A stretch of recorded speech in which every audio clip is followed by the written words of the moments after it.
So, I want to take you back to China, 1958. Chairman Mao has this ambitious plan. He wants to modernize the country like overnight, and he identifies 4 enemies standing in the way of progress. Not invading armies, not political rivals. No, he calls them the 4 pests: rats, flies, mosquitoes, and sparrows. Yes, the little birds. The logic was simple.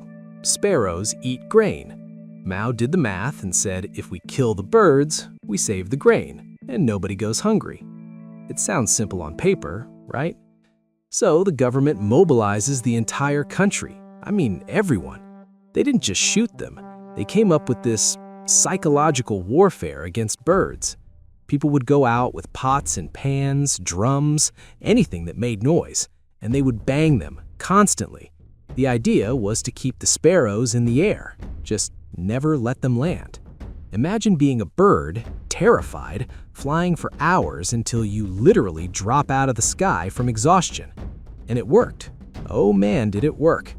In 1 year, they killed an estimated 1 billion sparrows. They pushed the Eurasian tree sparrow to near extinction in China. The embassies in Beijing were literally covered in dead birds, because they were the only places the police couldn't enter to scare them off. So 1959 rolls around, the birds are gone, the harvest is coming, and everyone is expecting this record-breaking crop yield because, well, no sparrows to eat the seeds, right? But nature is funny like that. See, what Mao forgot, or what he ignored, is that sparrows don't just eat grain. They eat bugs, specifically locusts.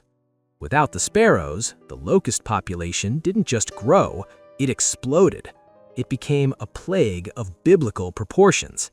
The insects swarmed the fields and ate everything, and I mean everything.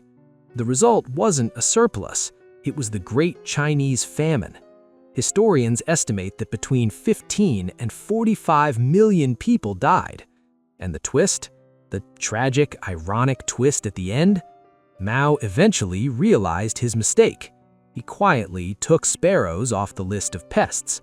And to fix the ecosystem, China had to import 250,000 sparrows from the Soviet Union.